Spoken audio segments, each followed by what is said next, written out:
Hi, Andrew. Hey, how you doing? Good.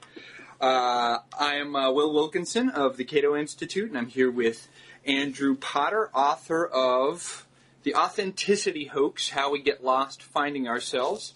And here's what the book looks like. It's got some...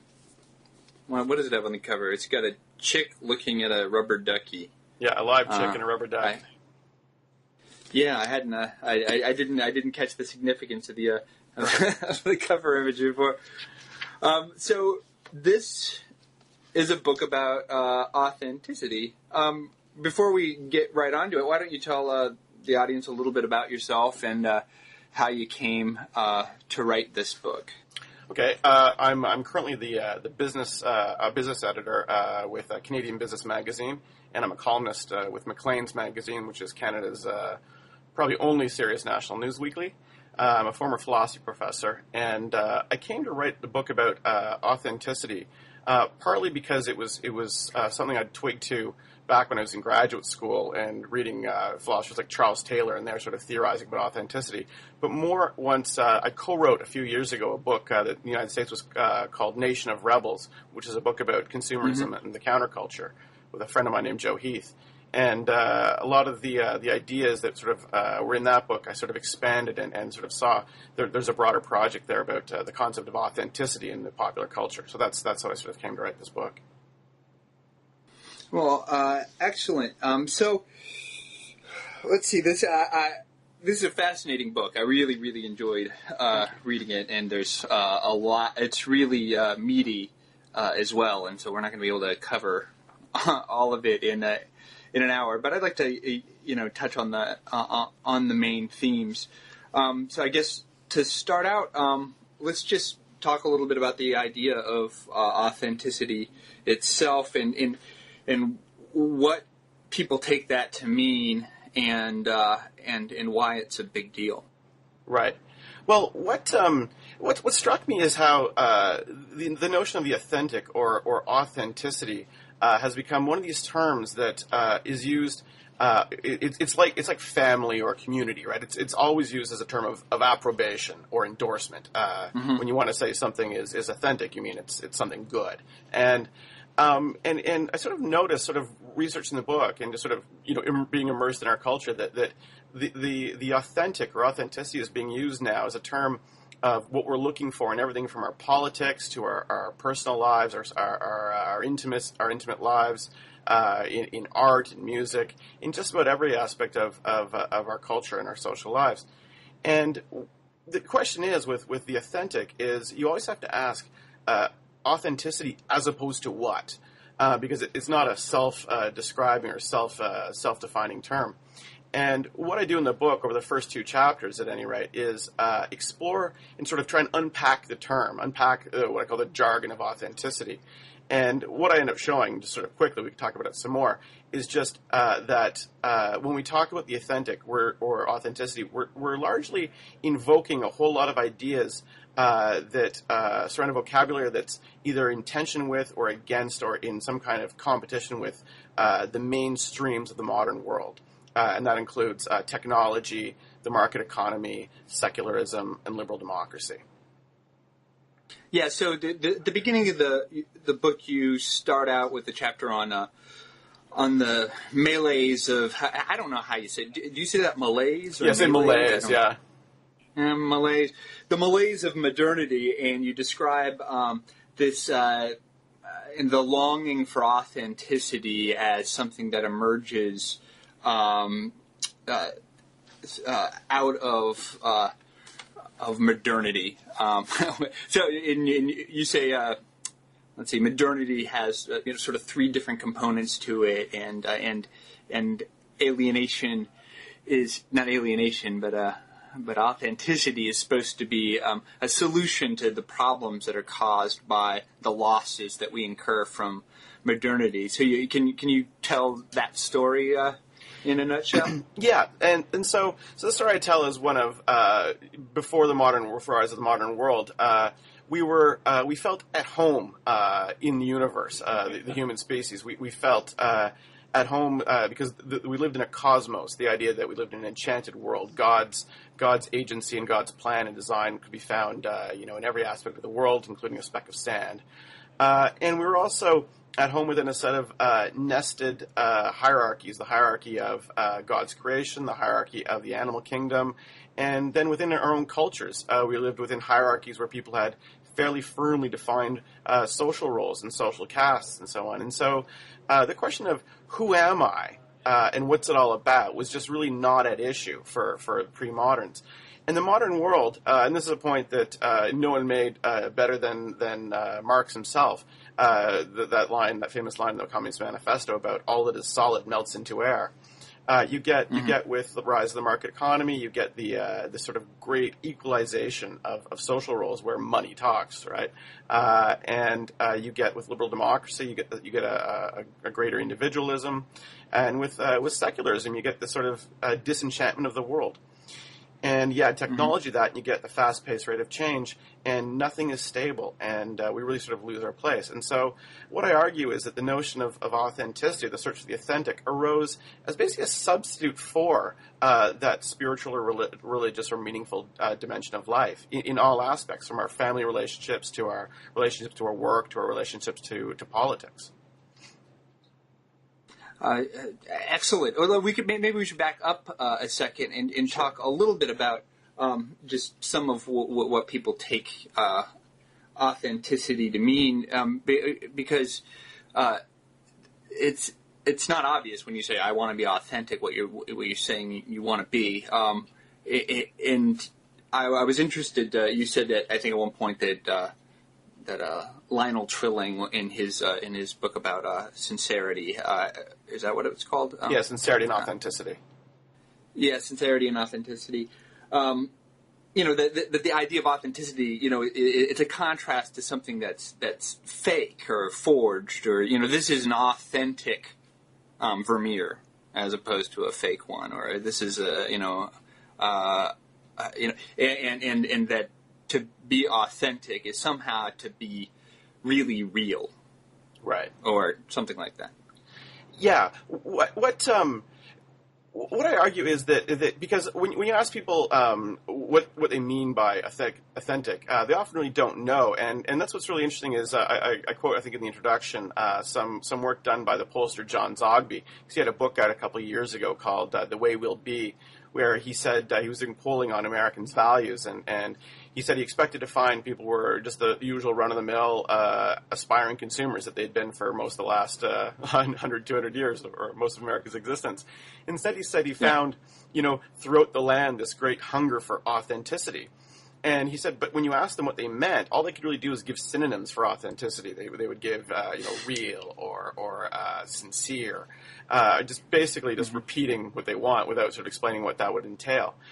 And so what I think is going on is this sense that the modern world, that we have a great deal of disquiet, and it makes us feel alienated from our jobs, from our families, from our neighbors, all the various aspects of what it's like to live in a modern democratic capitalist society. Essentially pointing out the exact problems that Francis Fukuyama sort of flagged in his original End of History essay, that the end of history would not be that congenial place necessarily.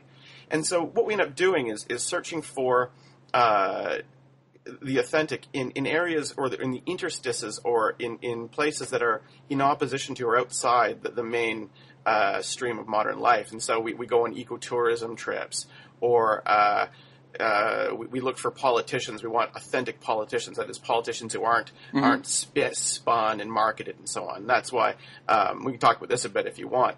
I really thought that the American election was almost dominated by competing conceptions of authenticity. The last election, Obama versus Palin and McCain. Yeah, we can get to that in a little bit. But let's talk a little bit more about the idea that the hunger for authenticity comes from the sense of alienation and dislocation that was brought about by the scientific revolution, the rise of sort of like capitalist culture. You tell the fascinating story of Rousseau,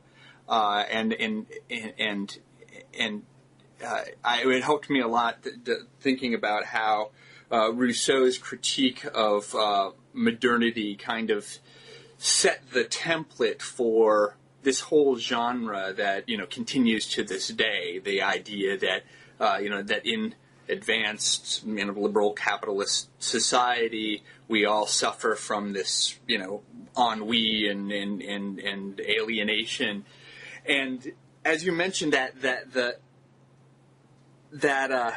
argument that the social order that we're given that it leads us to feel somehow incomplete or separated from one another and from nature, that implies that there's some solution to that there's that there's something against which we know that there's a problem. So there's a good thing that we're lacking. But nobody really ever tells us what the good thing is, and I thought that was a really fascinating aspect of your analysis. Right. Yeah, Rousseau is a really interesting character here because he sort of has been picked up by a lot of people as sort of like the founder of this idea of the noble savage, or at least the guy who sort of brought it into our political discourse or our social discourse. But he's a little more sophisticated than that. But it is true that the key to Rousseau's thinking, and I think you're right, he kind of set the template. He wasn't the first guy to say these things. He certainly wasn't the last. But he really did sort of set the vocabulary in which we're all kind of still trying to work our way through in a lot of ways. And his insight was that, or his insight, or his claimed insight was that there's nothing inherently wrong with man's character, that in the so-called state of nature, we're sort of more or less complete. We're transparent to ourselves. We're completely self-knowing. We're more or less satisfied. And it's only in society that we come in, we get into trouble, that we become deformed by our social relations. And so civilization is the problem. And he has all these great passages where he talks about how in civilization you have to wear masks, and where the very possibility of someone not believing you becomes a problem, right? This idea that you're not transparent to the world around you. So the whole possibility of someone sort of thinking that who you are or who you seem to be is not who you actually are. And along with that goes all the status seeking of the modern world. And so Rousseau is basically saying civilization's the problem. We're naturally okay, we're naturally authentic, and we become alienated from our true selves in civilization. Now the question is from that. Yeah. So sorry, go ahead. Go ahead. No, go ahead. I was just going to say, the question of that is, what do you do about it? And often people sort of say, oh yeah, Rousseau's view was we should just go back to the woods, right? Like noble savages. And that wasn't really quite true. Rousseau was perfectly happy to, go back to Geneva and hunt and fish and kind of hang out with his friends.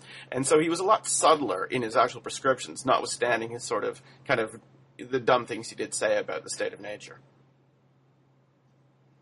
Yeah, let's talk a little bit more about. So, a key element of Rousseau's analysis is that in society we start to become obsessed with our status, with our relative position in different ways, and that idea that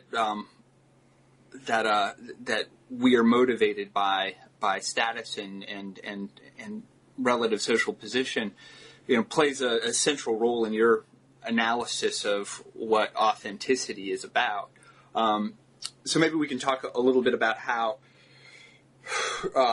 authenticity as the quest for authenticity is a response to, this disenchantment of the world, the alienation of, capitalist modernity, blah, blah, blah. And so we, start looking for alienation, or start looking for authenticity. I'm sorry, I had a Freudian slip, I guess. But we don't. That doesn't really get us out of the problem, right? And you actually say that is the problem at some level. That the quest for authenticity is just one more status race. It's just we're just keeping up with the Joneses in trying to be more real than them, or closer to nature, or whatever. So go into that, because I think this is I recognize this bit from Rebel Cell, that there's that there's just this positional aspect, a signaling aspect to an attempt to, show that you're really authentic, and that's just another treadmill. Right.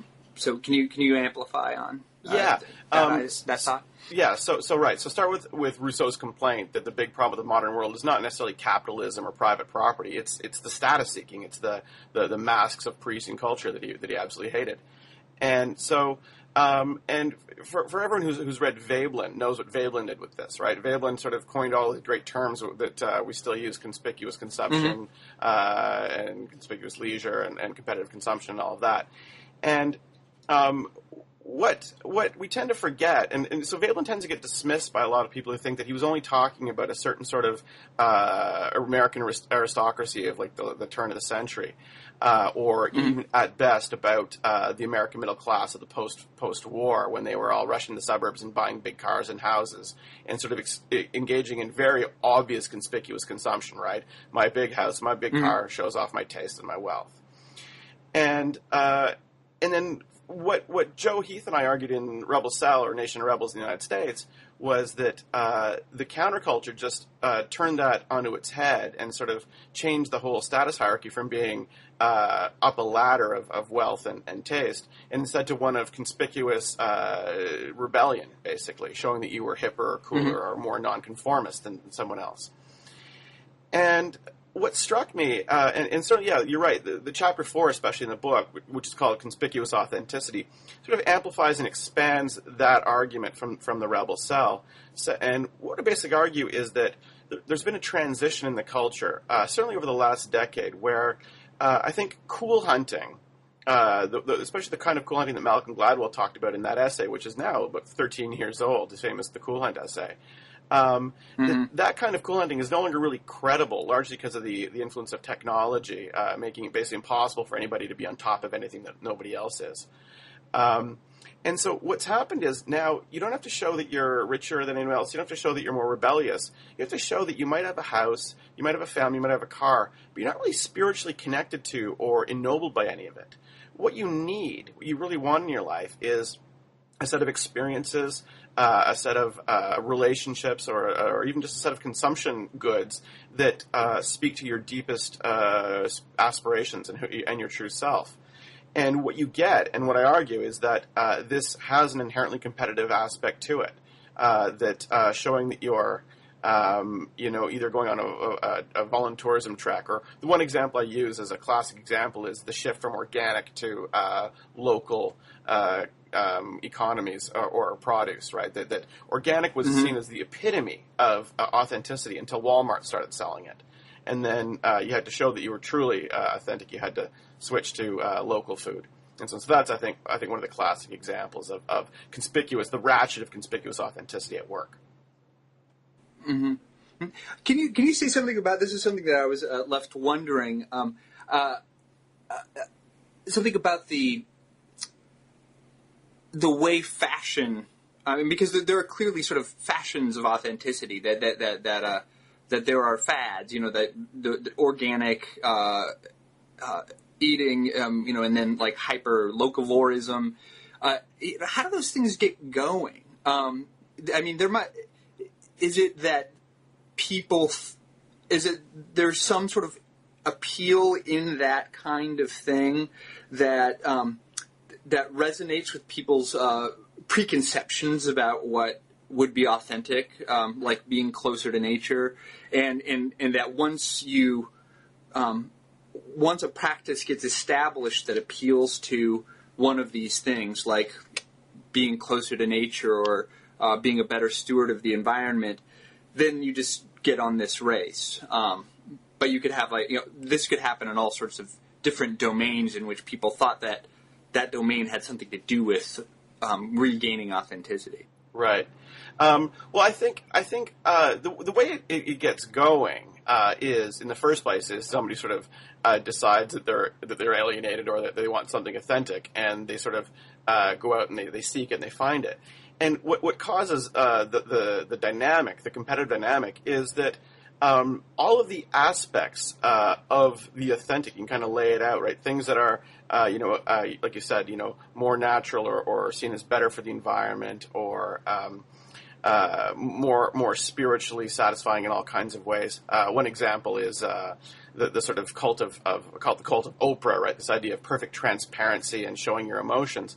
All of these things that can be considered authentic, they lie on a continuum that admits of degrees. And once you sort of see that you can be more or less along all of these lines, then there's sort of an inherently self-radicalizing dynamic takes over almost inevitably. It's like extreme sports, right? I mean, if 10 years ago someone was throwing their skateboard off of a high ramp, and now they're doing even crazier things. I can't even remember now, right? But you know what I mean? Like there's always, in anything that admits of degrees, there's always going to be this self-radicalizing dimension to it. All right, we're back. We got cut off there for a second. So you were just talking about tell me once more exactly what you just said, so we can get back into it. Yeah, just the question you asked was you were wondering just how exactly this sort of ratchet or how something like authenticity can get turned into a positional good. And my point was that so much of what constitutes the authentic is about getting away from either other people or your job, or expressing yourself in various ways, or liking bands that have a certain characteristic to them, unpopular or whatever. And so all of these aspects of the authentic admit of degrees. And once you sort of see how they're on a continuum, then you can get it's very easy to see how a ratchet of one-upmanship or self-radicalizing can get started. And that was just the answer.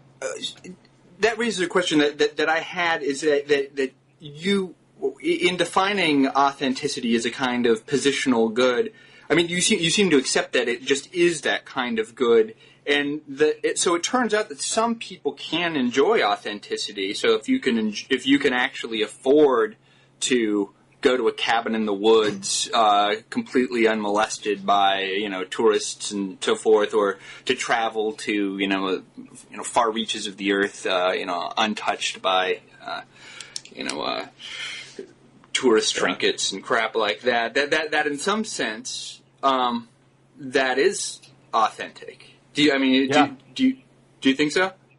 Oh yeah, absolutely. And that's sort of something that maybe I'm not super clear on, because I do sort of say in the introduction, right, there's no such thing as authenticity, right? And so, but I do agree, and because for a lot of ways, it's at its most basic level, the authentic or feeling authentic is about bringing your inner desires or aspirations in line with your outer condition. Right? And so that's why when you feel alienated from your job, you might want to find a new job or something like that. What I argue is that, lots of people can find that. You can find the authentic in your personal relationships or in you can go into nature and do it. And it might be very satisfying. But what I argue is that there's nothing about that means that it will be necessarily good for society, good for the environment, or even good for your other relationships. And so what I try and do is get away from this idea that the search for the authentic is part of a package that doesn't just have sort of isn't just sort of self-satisfying, that it's a package that is also good for the earth, and it makes for good politics and makes for good everything. That the authentic just is something you happen to like, and there's nothing that says that's going to be actually morally praiseworthy or politically responsible. Yeah. Okay. So let me get clear then. It's at one point I was working on a book project that was about positional goods and about these kind of treadmills and arms races and things like that. And one of the things that I wanted to argue about it was that, look, it's true that people care a lot about relative position, that people are very status conscious, that we compare ourselves to others, and that this is often a source of dissatisfaction. But that this is under your control to a certain extent, and you can choose to opt out of some of these status games. Right. And that you ought to do that if you feel like your life is being screwed up by your competition on whatever status dimension you're competing on. So if it comes to authenticity, so one thing that you seem to imply is that if we're in this sort of arms race to be more authentic, well, we're not going to, you're not going to get what you're looking for if you're just in part of this, positional competition for ever greater authenticity. But that seems to imply it would just be better to just, I don't care about being authentic. Right? I just care about having a life that has things that I like in it. And I just want to have a relationship with somebody that I love. I just want to have a family that's full of warmth. I want to do work that's meaningful to me. I don't need to do this in a way that is constantly looking over my shoulder to see if it's high status on whatever dimension, whether it's just prestigious or whether people think it's more authentic to live this way. But at some level, I want to say that if you do that, like if you actually forget about the competition to be more authentic than somebody else, that somehow that is more authentic. I actually agree entirely with that. That I think that's probably the trick to a lot of this is the whole idea of choose your competition is a great sort of I think you've argued this, and Tyler Cowen has argued this a lot on his blog as well. Really smart stuff about figuring out which competitions you can win and which you can't, right? And don't try and win them all because you're simply not going to be able to. And the ones you just know you're not going to win, sort of step away from them, walk away. And I think that kind of advice is really good in a lot of ways. One problem you can run into is that there are some competitions in life that you end up in regardless, right? That you can't escape simply because other people are engaged in them, and they sort of force you to compete.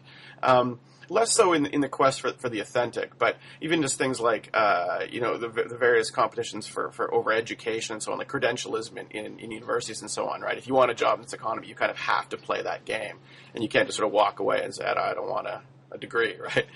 If you want to get in the job market in certain ways.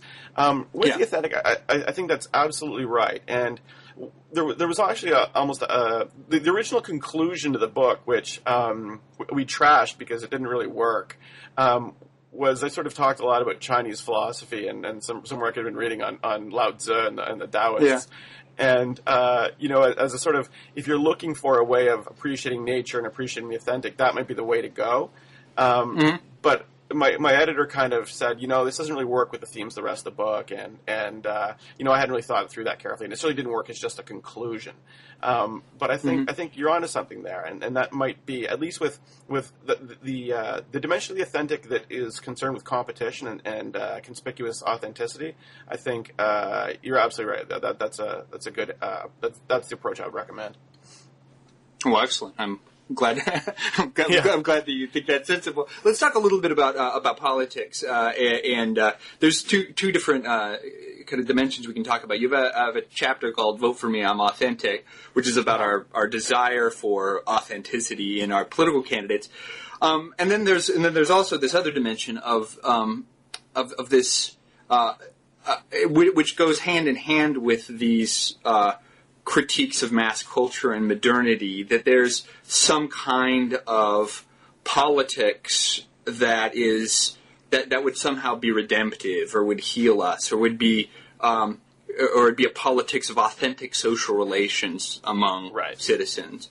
So let's talk a little bit first about the horse race politics notion of authenticity, because you're right that the last election was rife with this stuff. Early on in the campaign, I think people have forgotten it already. Most African Americans favored Hillary Clinton. Barack Obama wasn't considered like authentically black. He had to prove that. Say something about that, because that's fascinating about how what it takes to be. And there's this similar idea that you talk about at another point about competitive authenticity that you often find on college campuses, where kind of the most aggrieved group has some claim to superior authenticity, which I've always found fascinating. But like, say something about the importance of Barack Obama's authenticity as a black man. And because it's just a fascinating issue about that has, I mean, it's a funhouse mirror in some ways. Yeah, it's speaking as a white Canadian, intoning on American politics is dangerous to begin with, but also on black racial politics is always something that you got to tread carefully. But what I found really interesting was, as you point out, right, there was at the beginning of the campaign in particular, when he wasn't taking that seriously, this idea that he wasn't authentically black. And it was blacks who were raising the issue, African Americans in the United States, and serious leaders were making this point. And the argument was, as far as I could tell, was that because his father was not from West Africa, but rather from East Africa, that his father didn't sort of qualify as a true African American because he wasn't born of one of the West African groups that were brought over from which most of the slaves are descended. And I can't remember who it was, but one commentator, she said that he's not really a brother; he's more of a half brother or a cousin or something like that, right? Right. Which I found really interesting because my sort of big experience living in America was a few years ago. I lived part-time in Harlem with a woman I was seeing. We had an apartment like at 128th and Madison, and I got sort of for again a white guy from Ottawa, Canada. I got like more experience with African American culture than I could ever have hoped for, and it was amazing. But one of the sort of things that you sort of see is the extent to which, and this is something that guys like John McWhorter have been arguing for a very long time, that this idea of black authenticity, when you connect it up with the slave heritage, has some really pernicious social effects.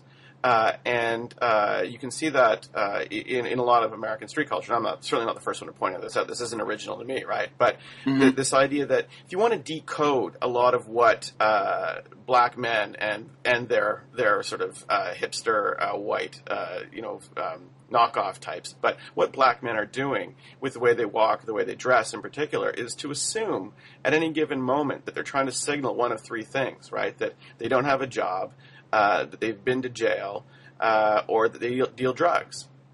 And that is seen as a big part of what constitutes keeping it real. And that is largely, I think, a reaction to or a part of being part of the slave culture, right? You get this idea that doing what the white man wants, getting an education and getting a job and so on, is dangerous. And so to the extent to which Barack Obama was painted by the black establishment in the United States as not fully authentically black, that's just feeding into the absolute most pernicious part of the racial narrative in the United States. But then it flipped. I mean, when it seemed like he had a chance, then it seems that he was very hardly embraced. And I very vividly remember the inauguration and to see just the African American commentators on CNN. People were tearing up. That we finally elected a black president, and that really seemed the consummation of a lot of the aspirations of key people in the civil rights movement. So it was interesting how quick that shifted from this skepticism of his authenticity to the embrace of the same people, their embrace of Obama as someone who is bringing to fruition these long-standing dreams of racial equality. So it just goes to show that there's something extremely fluid about the idea of what it means to be, authentically, anything. Yeah, absolutely. And one thing that I'm pleased it hasn't happened yet, and I'm waiting for it with some trepidation, right, is a return of that vocabulary when talking about Barack Obama that, well, he wasn't really black anyway, because there is, I think, a considerable amount of disappointment so far in that community with what he's done. You read the articles that he hasn't certainly done a lot of what I think might have been expected of him by the more diehard elements of that community. And so, I'm kind of waiting with some trepidation that might sort of come at the end, right, where people say, well, he might have been a disappointment, but he wasn't really black anyway. That might not happen. It could, though. You can see it. Mm-hmm. Yeah, well, I hope not. Let's talk for a second about the on the right. Then during the same election, you had John McCain, the Maverick, with the Straight Talk Express, right? So that's about here's a guy who's going to give it to you straight. But Sarah Palin was really more interesting as a figure who claimed a certain kind of authenticity. Sarah Palin was a real, she's a real American, right? And a lot of her appeal was that I'm a proxy for, I'm a hockey mom, and there's something realer about being a white mother, conservative who likes to hunt and likes sports, right? That's American. Being from a big city and liking the symphony is, fey and, suspect. And so I'm very much fascinated by by right-wing identity politics. The conservative idea that there is something that it is to be an authentic American, and it draws from all sorts of sources, and there's all sorts of tropes, and sometimes they can seem like subtly racist or sort of anti-urban or anti-cosmopolitan, but it's just so complicated to tease out. Anyway, I'm just rambling about that. No, well, I think it's really interesting, the Palin sort of selling of authenticity, because, her selling of, heartland authenticity, in a sense, there's nothing remotely novel about it. I mean, it's a set of attitudes that have been around for a very long time. But what I thought was kind of interesting about Sarah Palin, I mean, and frankly, I'm amazed that she's where she is right now. When I first saw her sort of crash and burn by election, I thought we'd never hear from her again. So, I mean, it's pretty crazy. But if I'd been sort of paying more attention, I was kind of frantically writing the book as the American election was going on, and so I kind of crammed a lot of that chapter was one of the last things I wrote. And if I'd been sort of, and if I'd been paying more attention and probably just more deeply understanding of American political dynamics and cultural dynamics, I would have liked to have written something a bit more about this group that I think she's tapping into a bit, or that she's become a bit of an avatar of, which is call them like crunchy conservatives. I don't know if you're familiar with that book that came out a while ago. Sure. Or what David Brooks recently called Walmart hippies, I think. Mm-hmm. And of which the Tea Party movement, and I'd be interested to know what you think about this, because I'm not sure about it, because both David Brooks and Thomas Frank in the Wall Street Journal wrote articles about the Tea Party movement, basically saying what they're doing is taking the whole vocabulary of the 1960s counterculture and giving it a right-wing spin. And what I liked about David Brooks was he sort of said they're both, he said that the Tea Party movement is essentially an authenticity movement, where they agree with the Rousseauian idea that we are deformed by civilization and culture. And in their case, the main element of that deformation is the federal government. But they do buy into this sort of myth of, people are originally innocent and authentic, and it's in civilization in particular, in through the domination of the federal government, that we become deformed and alienated. I mean, that's been the argument that both Frank and Brooks have made, and it strikes me as plausible, but I'm not sort of dialed in enough. I mean, do you buy into that, or do you have an issue with that? I don't know. I don't have deep thoughts about it. It sounds a little strange to my ears, in that it doesn't seem to me to be, sort of flipping the script on the 60s counterculture, other than having big protests and having signs. It seems to me like a pretty a pretty traditional kind of populist movement. And one of the most fascinating things about the U.S. is that, and I've talked about this in previous Blogging Heads discussions, is that there are these sort of two different dimensions of value change that, like Ronald Engelhardt in the World Value Study studies, and one of them is this sort of more or less this dimension from traditionalism to secular rational, so science, technocracy, that kind of thing. And the other dimension is from kind of survival values to self-expressive values. And the U.S. is as far along as any society on self-expression values. But it's the most traditionalist, wealthy, liberal democracy in the world. It's like down by Mexico in terms of its position on that scale between sort of traditional religious and sort of secular rational cultures. And I think that the Tea Party movement is just an expression of America's oddness in its kind of peculiar traditionalism for an advanced country, and that the Tea Party is largely a populist movement that's drawing on quasi-mythical ideas of American identity and authenticity.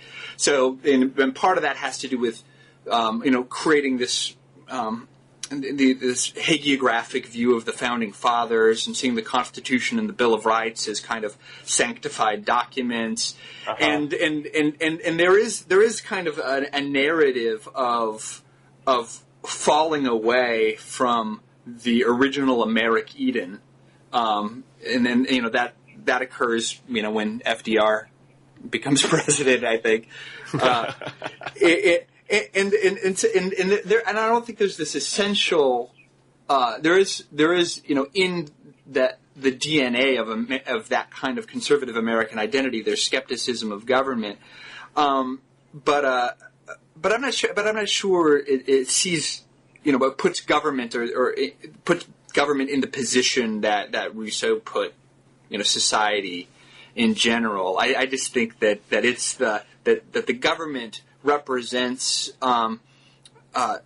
it embodies ideals which are in part a repudiation of the original American idea, and they're resisting that. And so the Obama healthcare is somehow is in defiance of our fundamental conception of themselves as Americans.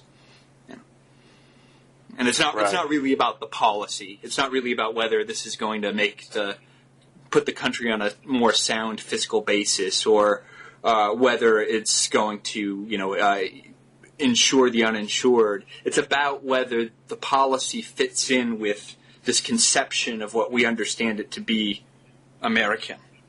Right.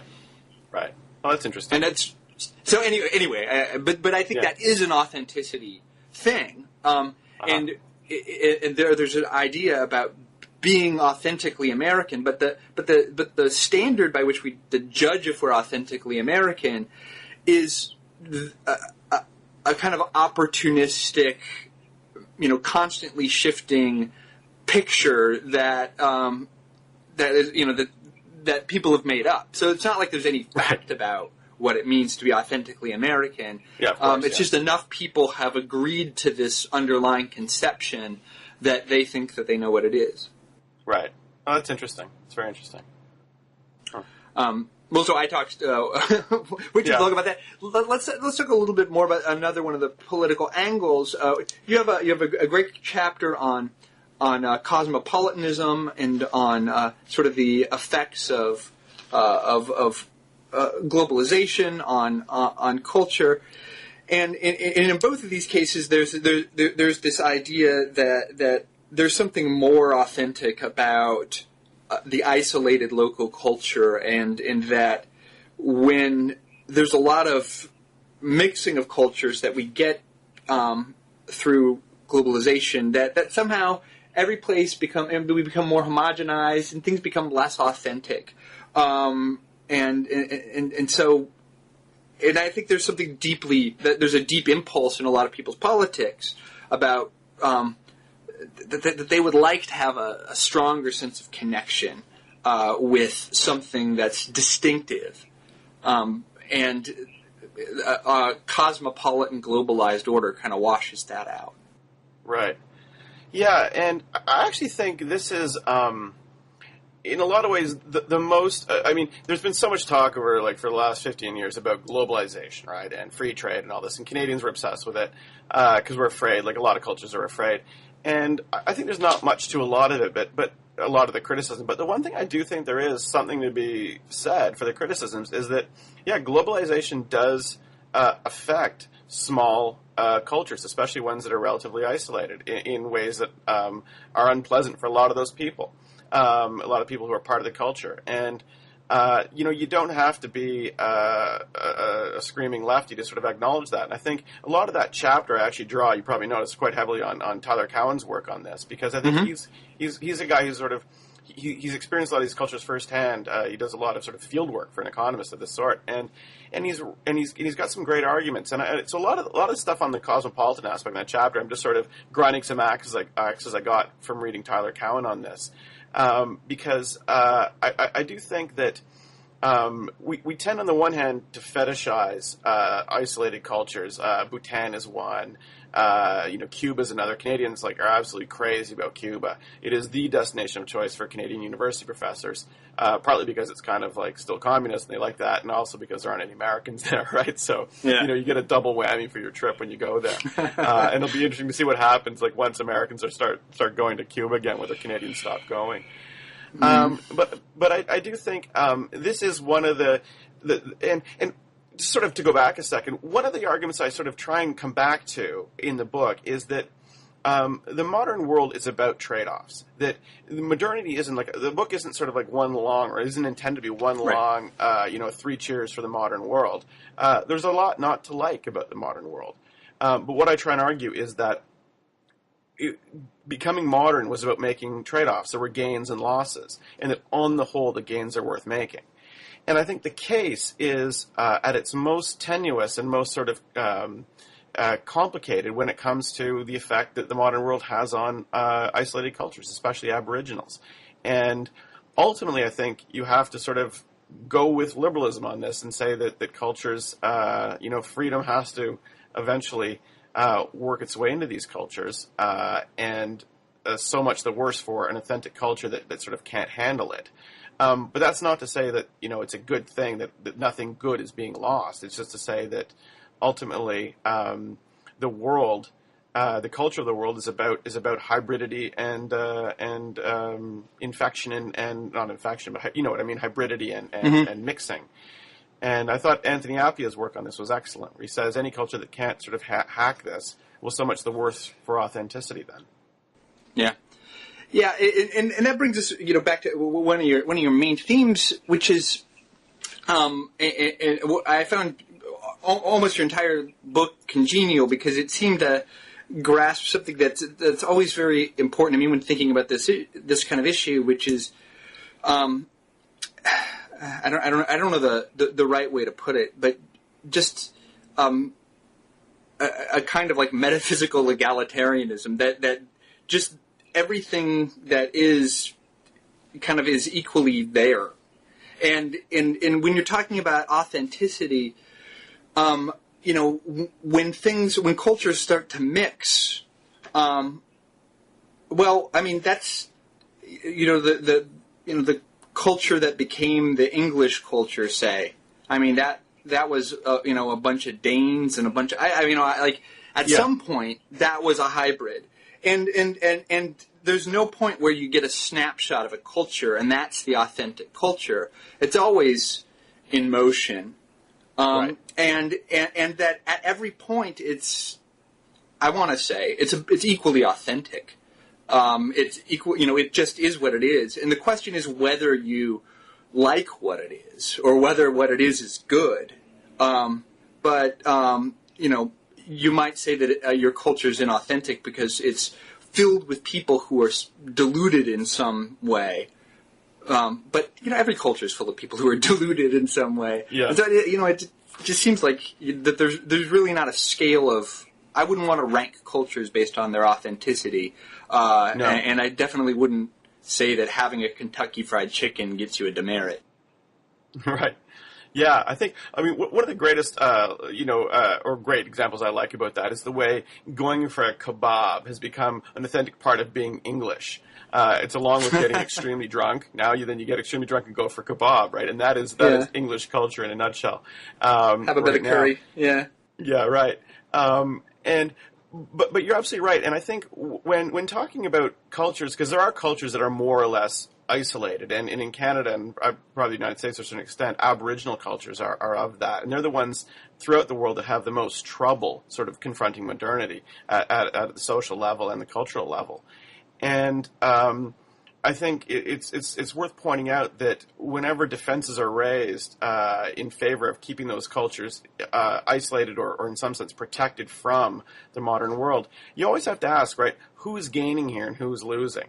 Because while it is true that you lose Aboriginal languages, we're losing dozens, if not hundreds, of languages in Canada, at an alarming rate, which is tragic, but. At the same time, I think it's also has to be acknowledged that a lot of the people doing their best to defend the rights of Aboriginal communities to sort of stay separate are the elites who have a vested interest in keeping their people at a certain level of social and economic and political development, which is not necessarily what's in their best interests. Mm-hmm. Yeah. So that question of winners and losers, you actually have to ask. It's not just anybody winning and anybody losing. It's not just counting numbers. It's also about counting who's winning and who's losing in all these trade-offs. Yeah. Let's talk about a different kind of authenticity in living, or a different kind of maybe paradigm of inauthentic culture is suburbs. Like artists hate the suburbs. So we've got a lot of art and many novels and many movies about suburban disaffection and ennui. Why is there this idea that suburban living is especially inauthentic? And is it? It's amazing because. And you're absolutely right. I mean, look at any movies, books, there's been a handful of documentaries about the suburbs made in the last few years that are shockingly ignorant in a lot of ways about the suburbs. And you're right. It's because the people making them simply don't live there and have no idea what's really going on. So why are the suburbs first? So first of all, why are the suburbs seen as inauthentic? Well, because they tend to be ethnically homogenous. They tend to be car cultures, and car cultures in particular is seen as the epitome of inauthenticity. And why is that? Well, all kinds of reasons, right? Because it contributes to an oil economy, which is sort of the essence of imperialistic capitalism right now, because it contributes to despoilation of the environment. Paving, and just building the suburbs, you pave farmland, right? And so there are all these ways in which the suburbs are inescapably seen as inauthentic. But what's remarkable is that anybody who's ever lived in a suburb knows that the main charge against a suburb, that they're alienating and that there's no community there, it's absolutely false. My sister lives in she doesn't like when I say it, but she lives in a suburb, which is like basically a farm about 60 miles outside Ottawa. And when I went to visit her, it's amazing. Her kids run around, they play with all the kids, they basically take care of themselves, and the adults just sort of walk around and take potlucks to each other's backyards. It really is like this idyllic place for community. And everyone I know who lives in the suburbs lives like this.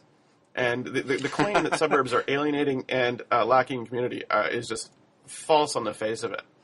And only when somebody who'd never sort of been to them could believe it.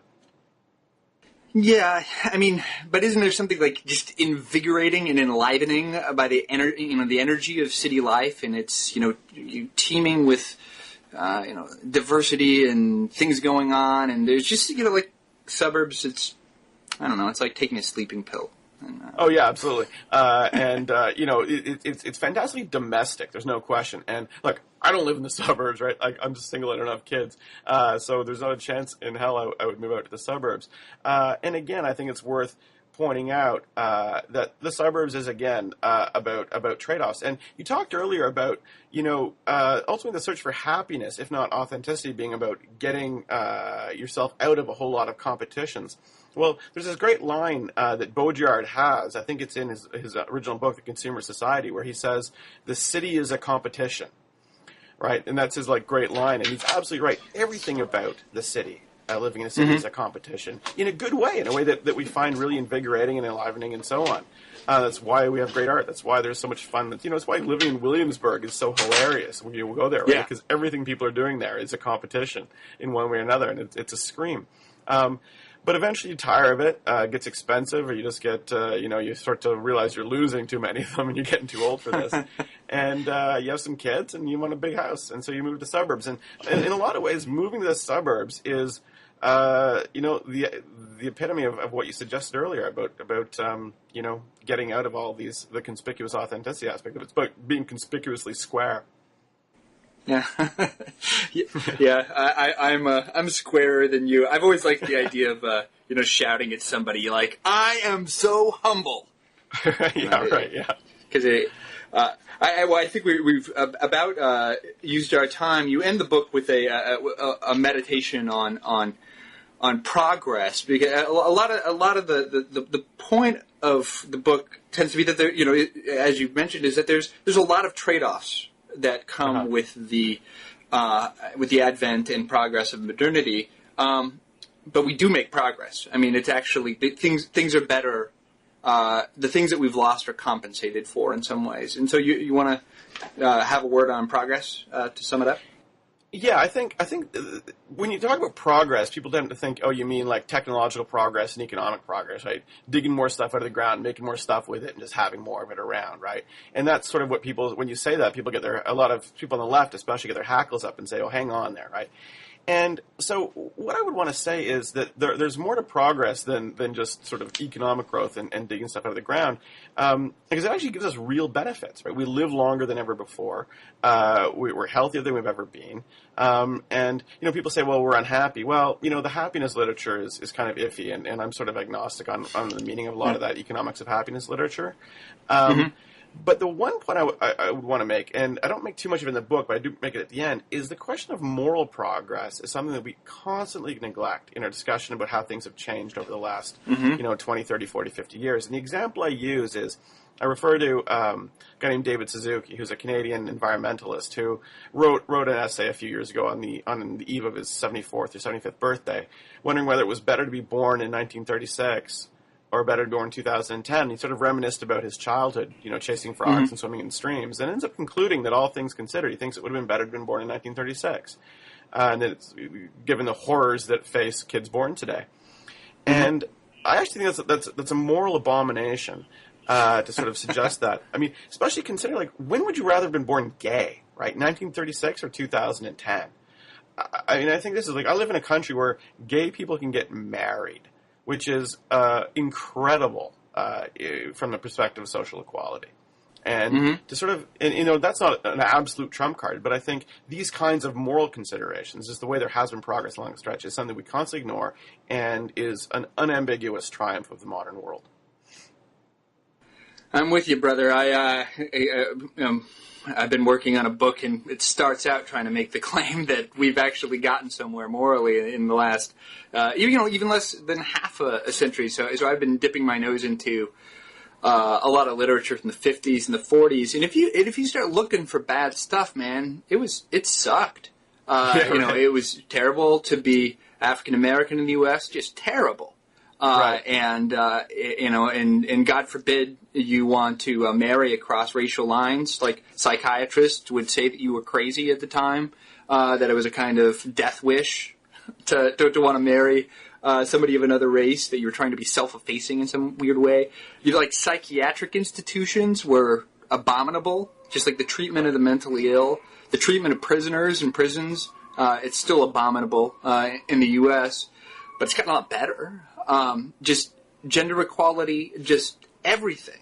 It's incredible the amount of progress we've made in terms of treating people more equally and more equitably, and being more worried about just if we're just being wantonly cruel or unnecessarily harming. So now I like there was in the 2008 election in California when they delegalized gay marriage. Another ballot initiative was about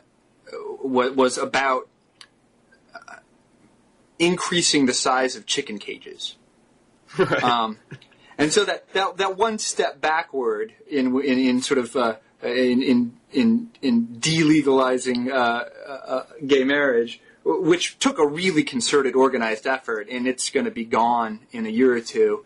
At the same time, people we're deciding that chickens need conditions of life that are slightly more pleasant. Right. And I think we're just becoming more sensitized to unfairness and to cruelty and pain, and that's right. just moral progress, I'd say. Yeah, I agree. That's really interesting. Anyway, I didn't mean to go on a meditation at the no. end of it. It's interesting. But I think we. Go ahead. No, go ahead. Well, I was just about to wrap up. Sure. So thank you very much, Andrew, for a fascinating conversation, and thank you for your book, The Authenticity Hoax, How We Get Lost Finding Ourselves. I loved this book. I found it incredibly stimulating, and I encourage everybody to go out and buy it. Thank you so much. This is great. All right, it was fun. Thanks.